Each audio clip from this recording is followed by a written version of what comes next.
dengan hadirnya atau berdirinya Koperasi Desa Merah Putih ya, itu pun menunjukkan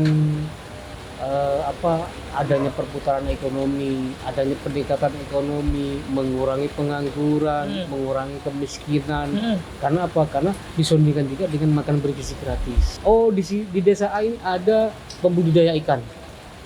Oh, di desa A ini ada pemuda yang bergerak di bidang pertanian. Pertanian di apa? Hidroponik.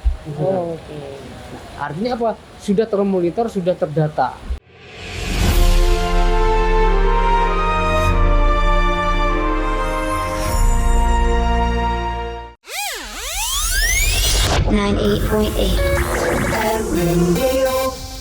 Halo Empower, balik lagi sama Niko di sini di podcast Ngode Ngobrol bareng Dewan. Yang sekarang ini Niko kedatangan sosok yang luar biasa dari DPRD Jawa Timur yang ngurusin banget nih soal nadi perekonomian kita nih Empower. Nah, beliau ini duduk di Komisi B yang bermitra langsung dengan sektor pertanian, perikanan, dan juga mewakili suara masyarakat dari Dapil 5, yaitu Jember dan juga Lumajang. Nah, beliau ini adalah tokoh muda yang super vokal, yang memperjuangkan kesejahteraan petani dan juga nelayan lokal biar bisa naik kelas nih Empower. Jadi langsung aja kita sambut. Selamat datang di podcast Ngode, Mas Denny Prasetya. Assalamualaikum. Waalaikumsalam. Sehat? Alhamdulillah. Alhamdulillah. Nah, ini ngomong-ngomong nih Empower, soal ranah Komisi B yang dipegang sama Mas Denny itu, kamu sadar nggak sih? Sejatinya urusan perut yang setiap hari kita ini tuh bergantung banget sama keringat para petani dan juga nelayan di lapangan. Tetapi sayang banget anak muda sekarang nih ya, ngerasa kalau sektor agraris dan juga maritim itu kayak kuda banget, kotor banget, gak keren, kayak gitu loh Empower. Padahal nih kalau dikelola pakai teknologi ya yang sekarang ada di mana-mana di antara kita, ini adalah kunci utama di negara kita itu biar nggak krisis pangan. Apalagi, tahu kan yang namanya Perang Dunia III, semoga nggak ada lagi ya kan. Dan hari ini kita bakal bedah Empower ya untuk ngomongin tentang pertanian dan juga perikanan. Jadi mesin cuan yang menjanjikan untuk generasi kita nih Empower. So, Mas Denny, gimana Mas Denny melihat fenomena anak muda yang sekarang ini kok kayaknya gengsi banget gitu loh jadi petani atau nelayan, gimana Mas? Ya, hari ini petani bahkan turun-temurun dari bapaknya ke anaknya, entah itu petani, entah itu nelayan. Yes. Nah, berpikirnya itu bagaimana tidak kotor. Kalau kita lihat hari ini bertani. Nah, dari sisi itu perlu kita ketahui bahwasanya negara kita kuat itu pun berdasarkan dari apa yang ada di akar rumput kita. Salah satunya kita tidak perlu juga mendatangkan barang dari luar negeri. Seperti apa? Ya seperti bahan baku, padi, beras, terus gula, bahkan di perikanan. Nah, PR hari ini memang kita harus gencar-gencarnya mensosialisasikan terkait dengan informasi-informasi apa yang ada di potensi di 38 kabupaten kota di Jawa Timur ini. Okay. Untuk apa? Untuk capaian terkait dengan swasembada pangan, swasembada gula, untuk menjaga ketahanan pangan. Nah, itu hari ini yang harus kita linearkan dengan pemerintah pusat. Pak Prabowo sudah mempunyai program yang sangat bagus terkait dengan swasembada pangan. Untuk ketahanan pangan itu pun juga akan kembali kepada petani dan nelayan. Saya kira seperti itu. Oke. Tapi kalau menurut pendapatnya Mas Denny sendiri ya, kenapa sih kok sektor ini itu kayak sering banget dianggap sebelah mata sama sarjana ya, atau anak muda yang sekarang gitu loh Mas? Kenapa? Apakah karena jijik atau apa gitu? Iya, karena kalau saya melihat petani hari ini, petani banyak yang di usia di atas 40-45 tahun. Benar. Nah, untuk mengarah kepada Gen Z, milenial, pemuda itu sangat minim. Nah, kenapa? Karena saya melihatnya juga keluarga petani tidak bisa diterapkan untuk turun temurun. Berkeinginan untuk ya Melanjutkan pekerjaan orang tuanya. betul. Nah, Oke. itu salah satu PR ya, salah satu PR kita bagi kita yang ada di pemerintahan Provinsi Jawa Timur, paling tidak mensosialisasikan terkait dengan dunia pertanian. Kita tahu bahwasanya pemerintah provinsi juga hari ini ada program yang linear juga dengan pemerintah pusat terkait dengan misalkan peralatan alsintan. Terus harga sudah ditetapkan 6.500 padi gitu kan. Terus setelah itu jalur yang menuju infrastruktur. Infrastruktur mengarah kepada pertanian. Nah, hal ini sudah dirumuskan sedemikian rupa. Paling tidak kita selaku anak muda yang ada di Jawa Timur bisa menjemput bola. Karena eman-eman juga ini. Benar. Semuanya sudah menjadi prioritas, sudah disiapkan oleh negara, oleh pemerintah, tapi yang mau mengerjakan ini sangat minim. Itu. Nah, kita tahu bahwasanya contoh misalkan hari ini yang bisa mengoperasikan misalkan apakah itu ada terkait dengan drone, ya kan? Iya. Untuk mupuk cair misalkan yang pakai drone. Iya. Itu kan anak-anak muda yang bisa. Benar. Kemungkinan juga kalau itu dilakukan oleh orang-orang tua kita yang usianya mohon maaf misalkan 45 tahun ke atas, 50 tahun ke atas kan kesulitan. Nggak bisa. Yang lebih paham kan apa anak-anak ini adik-adik petani, adik-adik mahasiswa yang keluarga dari petani ataupun bahkan bukan dari keluarga petani yang cenderung mengarah kepada dunia digital hari ini. Nah, itu menjadi PR kita lah untuk ke depan. Berarti sebenarnya sektor ini itu perputaran ekonominya itu bisa cepat ya kalau anak mudanya juga mau ikut turun, benar nggak sih? Betul, karena rangkaian hari ini negara kita, pemerintah kita sudah menyiapkan harus ada perputaran di paling akar. Oh, oke. Apa itu perputaran ekonomi yang paling di akar? Ini contoh misalkan seperti hadirnya koperasi KDMP, Koperasi Desa Kelurahan Merah Putih. Itu kan satu desa, satu kelurahan, satu koperasi, satu KDMP. Nah, itu tujuannya apa kalau tidak untuk meningkatkan ekonomi, mengurangi pengangguran, terus meningkatkan perekonomian juga. Apalagi itu untuk di desa ya kan? Iya, itu kan di akar, di pemerintahan paling di akar. Nah, nggak usah berpikir di kota enak untuk mencari pekerjaan. Nah, ini udah disiapkan mengarah kepada pemerintahan yang paling di akar, di desa, di kelurahan, di dusun ini. Peralatan sudah disiapkan, infrastruktur sudah disiapkan, infrastruktur mengarah pertanian ya. Harga sudah menjadi ketetapan dan ditetapkan harganya. Padi 6.500. Apa sih yang kurang? Gimana ya? Kok kenapa masih nggak mau? Padahal ya benar. Dari dasarnya aja udah disiapkan. Apakah mereka itu kurang adanya motivasi ya, atau seperti apa ya Mas? Ya, hari ini perlu kita ada kerjasama ya, kerjasama dengan di beberapa daerah 38 kabupaten kota di Jawa Timur ini kan juga ada universitas-universitas, baik itu swasta, baik itu negeri. Nah, paling tidak kecenderungan untuk memulai ini kan tidak ada terlambatnya. Pasti bisa diupayakan lah untuk hari-hari ini. Dunia pertanian bukan hanya dunia pertanian yang mengarah kepada menanam padi, tapi bagaimana dunia pertanian perikanan itu pun harus dimodernisasi. Ikut berkembang dengan teknologi yang sekarang. Betul, dengan misalkan bikin greenhouse. Oh iya benar. Ya kan, sayur sehat. Pakcoy, macam-macam sawi lah. Nah, itu bikin yang sehat juga seperti adanya greenhouse.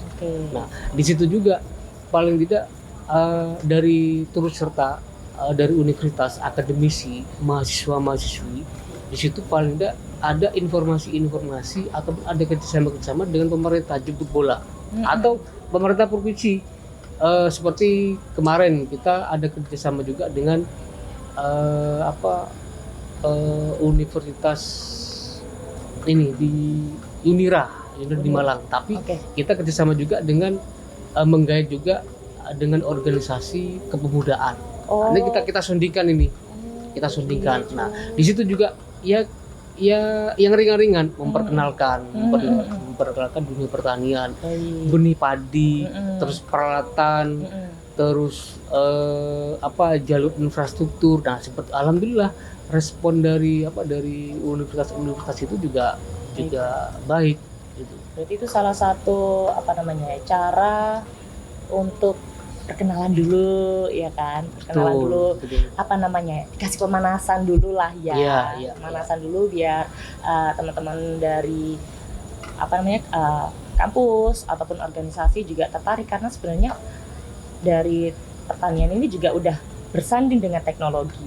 Iya. Benar ya? Iya. Dari pertanian aku pengen geser sama yang namanya perikanan nih, Empower. Aku tuh kepo, aku tuh sempat dengar dan sempat baca berita Empower. Perikanan kita kan kewaya pol gitu ya, Pak. Kewaya banget. Nah, gimana ya? Perikanan itu ada yang namanya selain di laut, ada yang di darat. Betul. Bener ya? Betul. Itu gimana maksudnya? Oh, ikan ada di darat ini ya apa? Ikan sapu-sapu atau gimana?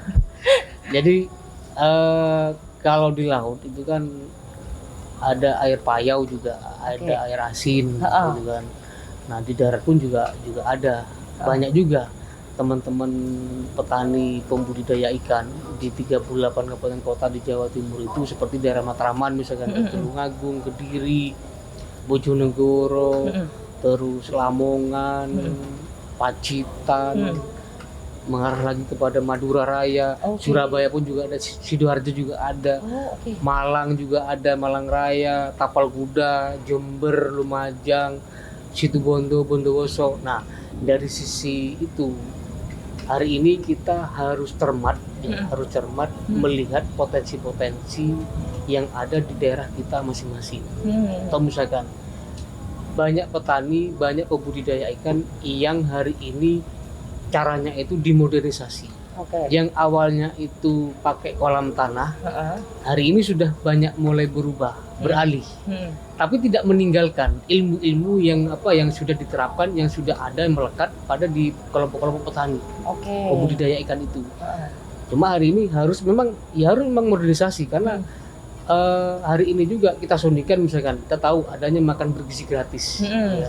Program mulianya Pak Presiden negara kita hari ini, Pak Presiden dan Wakil Presiden, makan bergizi gratis itu tentu di situ paling tidak ikannya kan harus higienis, harus sehat.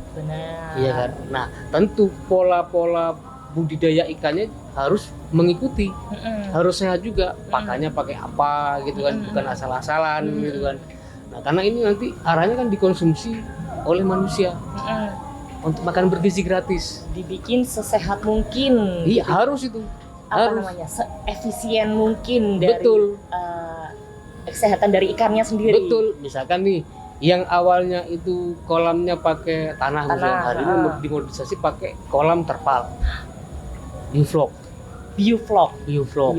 Bisa bulat, bisa segi empat. Nah, di situ juga akan mengurangi dari bau-bau tanahnya.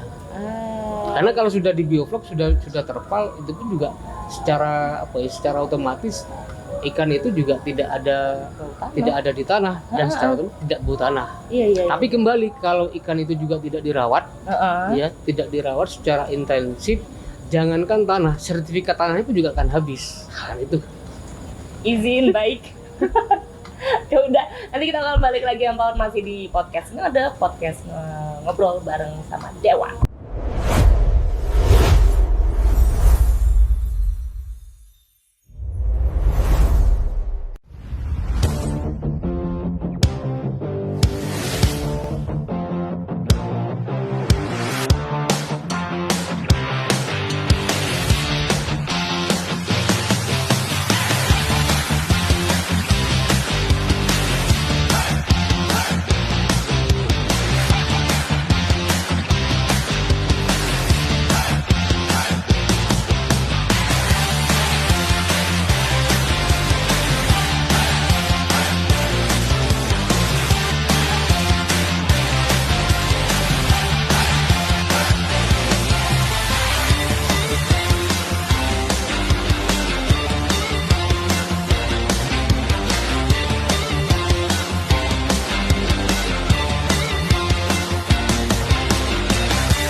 Balik lagi di podcast Ngode nih yang Power, ngobrol bareng Dewan, masih sama Niko dan juga Mas Denny di sini yang Power.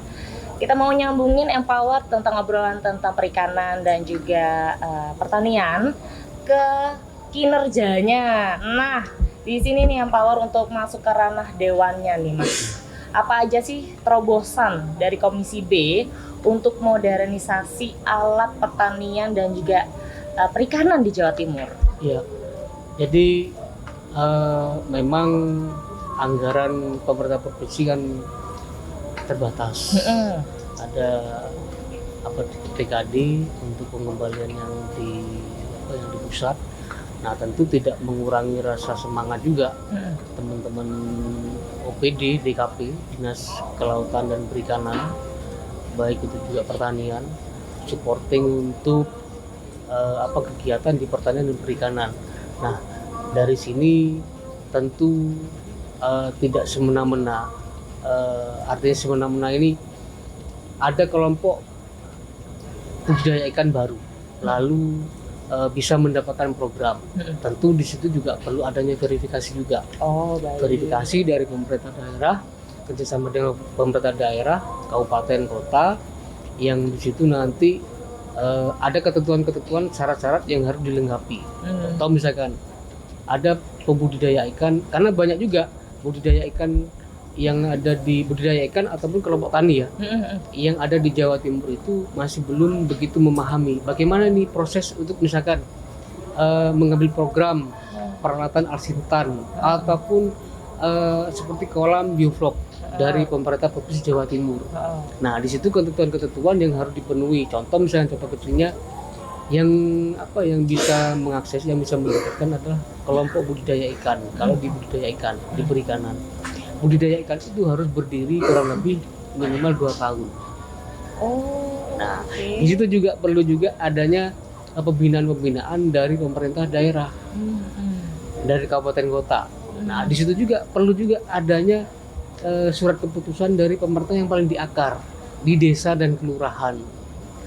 Nah, artinya apa? Artinya kerjasama dari semua tingkatan sekarang sudah dilakukan oleh pemerintah daerah Provinsi Jawa Timur.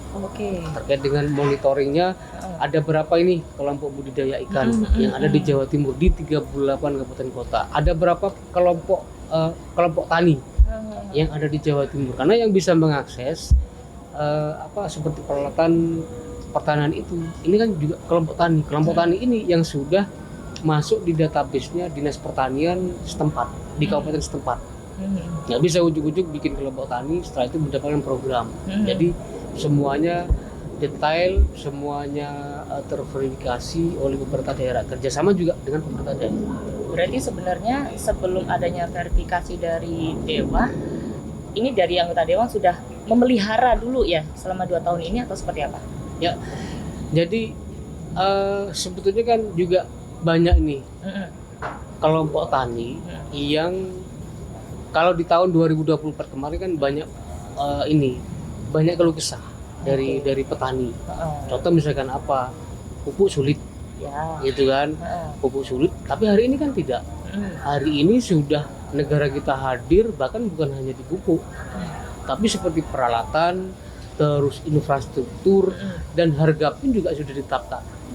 Nah, tinggal hari ini kita bisakah khususnya kepada Gensi anak-anak muda untuk mengoperasikan ataupun mengambil sikap jemput bola terkait dengan program hari ini. Tentu tidak meninggalkan dengan prosedural yang sudah disiapkan dan sudah ditentukan. Begitu pula di dunia perikanan. Nah, yang bisa mendapatkan ya kelompok budidaya ikan. Tidak ujuk-ujuk kelompok budidaya ikan yang baru sudah ada ketentuannya. Bahkan di sini juga perlu juga diketahui bahwasanya di dunia perikanan hari ini sudah disiapkan seperti asuransi. Sudah ada. Sudah kita gagas di Komisi B itu. Di Komisi B pemerintah Provinsi Jawa Timur. Di Provinsi Jawa Timur sudah. Itu spesialnya untuk nelayan atau pertanian juga? Nelayan dan kelompok budidaya ikan. Seandainya terjadi bencana misalkan, ada bencana yang sekaligus juga merusak dari budidaya ataupun kapal, nah itu ada asuransinya. sudah ada asuransi, ternyata bukan Proses, masih proses, sedang proses. proses mungkin insya Allah tahun ini sudah didop. Amin, biar juga para nelayan juga sejahtera gitu kan Iya, ya.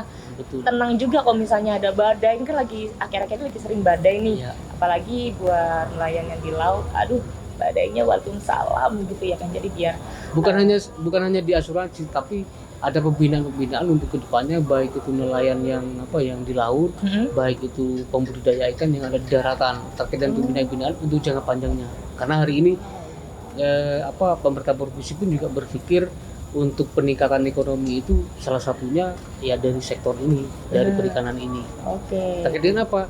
Bisa menunjang dengan adanya MBG menjadi penyedia bahan baku gitu kan, kelompok-kelompok budidaya ikan itu. Benar. Mantap juga deh, keren.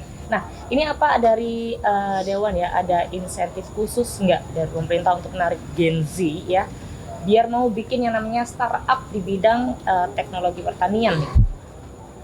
Sebetulnya makanya di awal tadi sudah saya sampaikan, paling tidak itu pun juga dari rumah sendiri dulu. Misalkan nih keluarga petani, misalkan bapaknya petani, startup aja itu paling tidak juga dimulai juga dari keluarga. Nah, bapaknya petani menginformasikan, paling tidak yang menyampaikan turun temurun di pertanian itu, ya nenek moyang misalkan sampaikan ini sudah. Dulu nenek moyang kita petani gitu kan. Nah, sekarang kan tidak. Seolah-olah keluarga kita, orang tua kita itu pun juga berpikir bagaimana nasib petani ini, udah nasib petani cukup saya misalkan sebagai orang tua, untuk mencari nafkah, untuk jangan seperti saya lah. Bahkan hari ini sudah menjadi prioritas negara untuk di dunia pertanian itu sudah disiapkan semuanya, infrastruktur, peralatan, terus harga sudah ditetapkan, itu kan, pupuk sudah mudah.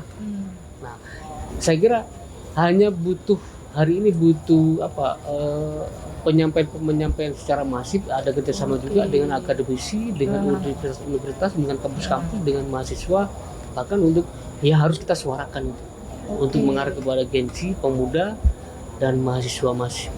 Oh, berarti karena sebagai orang tua nggak mau anaknya yang untuk lanjut ke pertanian gitu ya, pada akhirnya dari dewannya menggeretnya langsung ke kampus, ya kan, kasih tahu ini loh sudah ada dasarnya ya kan, kita udah kasih teknologi, udah disediakan gitu ya kan. Nggak usah jauh-jauh, contoh saya sudah orang tua saya kan petani.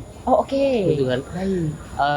Tapi alhamdulillah sementara ini juga saya tidak meninggalkan di dunia pertanian juga. Masih saya terus berkecimpung di dunia pertanian, bahkan untuk berpikir arah modernisasi untuk ke depan itu. Ya contoh misalkan tanam tebu. Tanam tebu. Setelah itu panen. Ini kan kalau hari ini kita tahu bahwasanya baik itu memanen padi, memanen jagung, itu kan tenaganya banyak yang tidak berkenan hari ini. Karena kalau hari ini manusia kan. Nah, itu bagaimana untuk memanen itu juga dengan peralatan. Dengan yang skala, misalkan kalau 1 hektar itu sampai puluhan orang, itu pun juga bisa dilakukan 2 hari 3 hari. Tapi kalau hari ini 3 hektar pakai mesin beres 1 jam 3 jam selesai. Ya. Oke, baiklah. Ini kalau ngomongin tentang panen, bagaimana tanggapan Mas Denny dengan cuaca ekstrim dan juga panen? Apakah ini dari Dewan menyiapkan mitigasi ancaman gagal panen, Mas, atau seperti apa? Iya, tentu itu juga ada kolaborasi juga ya, ada kolaborasi juga dengan OPD terkait seperti dengan BPD, terus terkait dengan kolaborasi juga, sinergi juga dengan dengan BMKG. Nah, kalau saya berpikir dan menginisiasi, mitigasi itu penting. Tapi jangan sampai hanya dimitigasi saja, tapi paling tidak meninggalkan mitigasi itu. Setelah dimitigasi, apa ini kira-kira potensinya? Contoh misalkan di potensi-potensi kebencanaan. Itu harus ketemu dulu nih. Di 38 kabupaten kota di mana, apakah di Pacitan, apakah di Jember misalkan. Jembernya di mana? Apakah di lereng Argopuro, apakah di jalur pesisir sampai ke Lumajang, sampai di Semeru misalkan. Nah, dari situ mitigasinya udah ketemu. Kalau misalkan kita bicara Semeru misalkan, itu kan batu itu kan tiap tahun. Benar. Nah, potensi-potensi seperti itu juga perlu dimitigasi. Oh iya, kalau sudah memasuki cuaca ekstrimnya itu di mana misalkan hujan misalkan. Oh ya, hujan turunnya biasanya di bulan 10, 11, 12. Nah, itu juga perlu juga dipetakan, dimitigasi. Setelah itu, wah ini kalau sudah di musim ini di bulan ini kayaknya nggak perlu juga untuk kita tanam. Prediksi sudahan ya. Tapi harus perlu juga berpikir bagaimana masyarakat yang di daerah tersebut ada tempat untuk bercocok tanam yang lain. Jangan sampai ditinggalkan juga. Benar. Kan seperti itu. Wah, keren sekali. Aku ini ilmu baru nih Power, ternyata seperti itu gitu. Ya udah, nanti kita akan balik lagi masih di podcast Ngode, podcast ngobrol bareng sama Dewa.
Masuk di segmen terakhir nih yang Power di podcast Ngode, ngobrol bareng Dewan, masih sama Niko dan juga Mas Denny sini.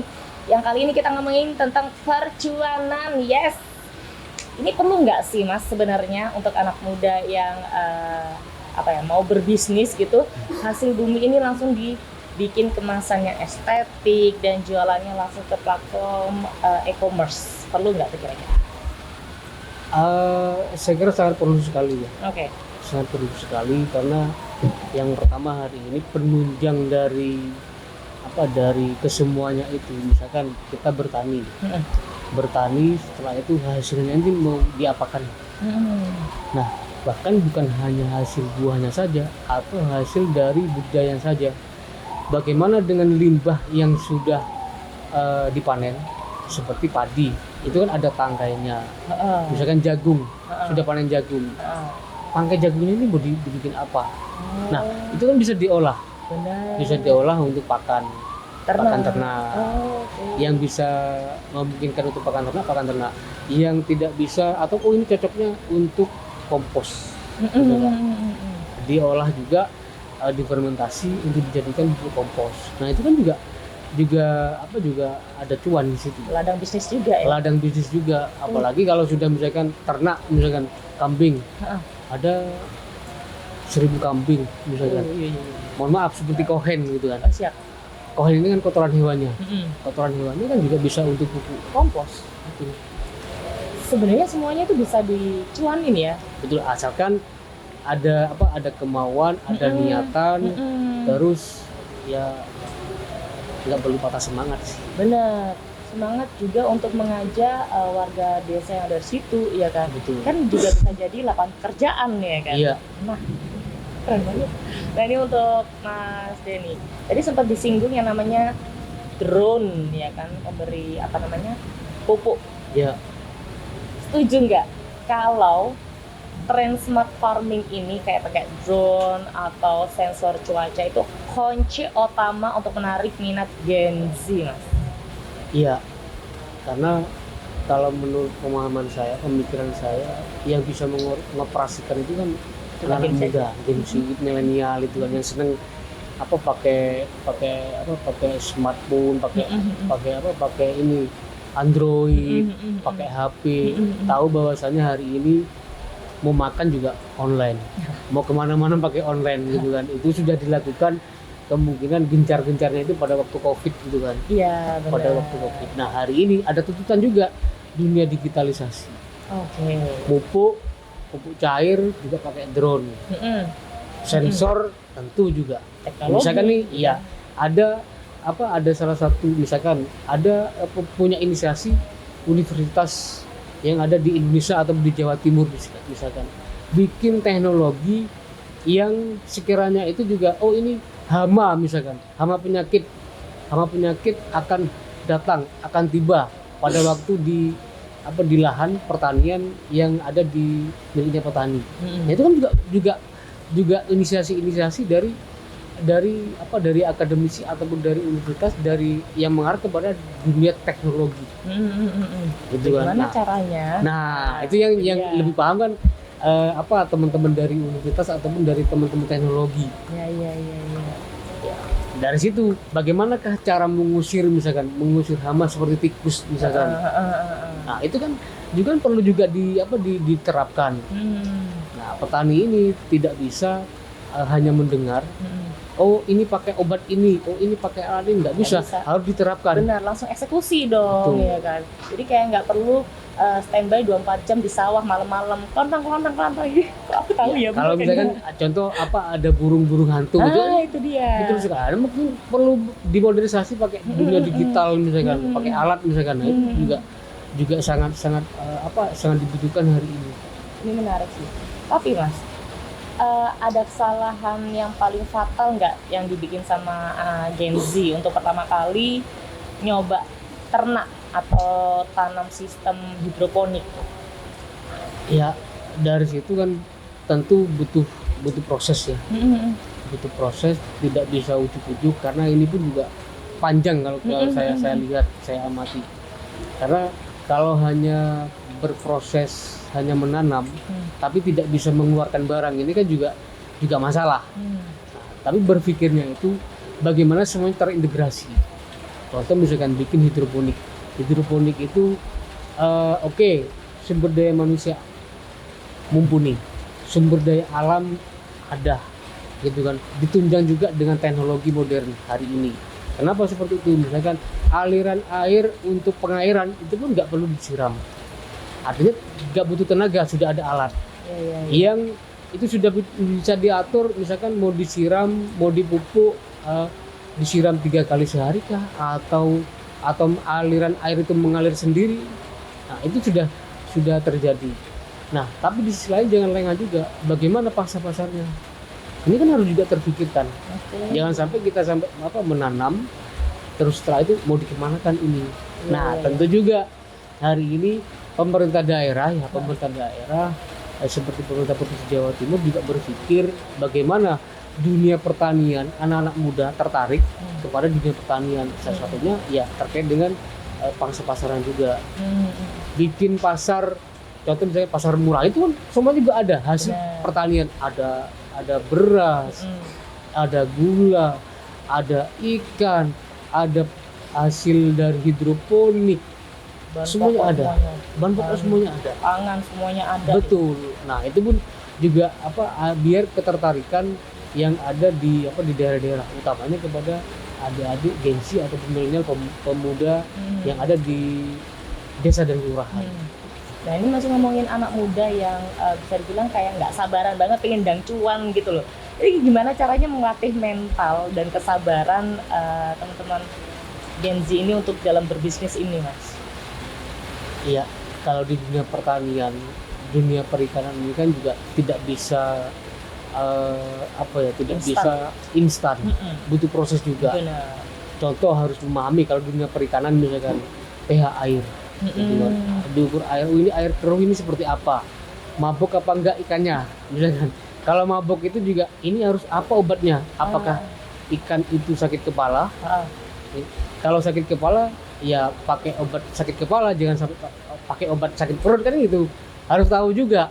Nah, tentu di situ juga ada ada dokter, ada yang Oke. lebih paham. Makanya dari awal itu misalkan kenapa kok sampai harus ada kewajiban kelompok budidaya ikan, kelompok petani itu harus ada muncul di database-nya Dinas Pertanian, Dinas Perikanan. Kenapa? Karena untuk kedepannya kan ada pelatihan, ada pendampingan, kan itu. Karena nanti ngefeknya ke sana, ikannya bener apa enggak, kemampuan atau enggak, Betul. pH air seperti apa, keruh atau seperti apa gitu ya kan. Betul. Hari ini juga misalkan di dunia pertanian itu pun juga harus masuk di database-nya Dinas Pertanian di daerah masing-masing. Tentu itu pun juga pertanian bukan hanya mengarah kepada sektor pertanian aja, perkebunan juga perlu pendampingan juga. Oh, oke. Semuanya hari ini. Semuanya. Semuanya. Oke, hal dasar pun harus dipunyai semua ya. Betul. Entah itu anak muda yang sekarang mungkin kepingin berbisnis, yang katanya pengen cuan banyak, pengen kaya raya, pengen freedom gitu ya kan. Nah itu dasar itu harus punya gitu ya kan. Betul. Ini sebenarnya lagi ladang cuang, cuma kenapa tidak ditolak sama klan-klan kan gitu ya Mas Didi? Iya, betul. Nah ini nih, seberapa penting sih sebenarnya ya untuk anak muda di desa nih Mas, untuk bikin koperasi atau komunitas bareng biar daya tawar produk mereka itu makin kuat Mas? Kalau menurut saya dengan hadirnya atau berdirinya Koperasi Desa Merah Putih ya, itu pun menunjukkan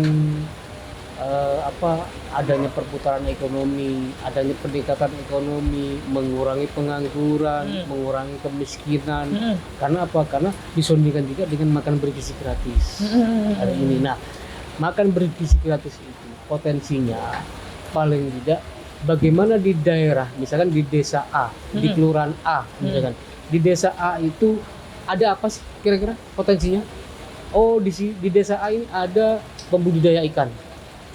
Oh, di desa A ini ada pemuda yang bergerak di bidang pertanian. Pertanian di apa? Hidroponik.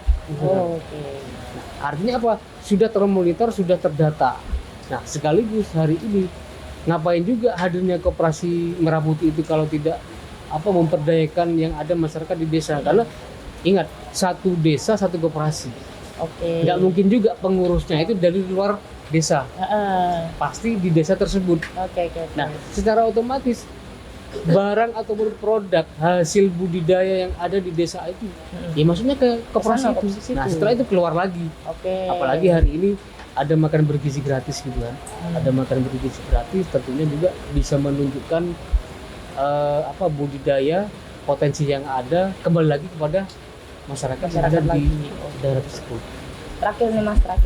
Duh, tolong coba kasih semangat dan juga closing statement untuk empower nih yang mungkin lagi berjuang ya kan, merintis usaha di sektor agraris, perikanan, pertanian juga gitu. Silakan mas. Ya, hari ini kan tuntutan untuk modernisasi dunia digital.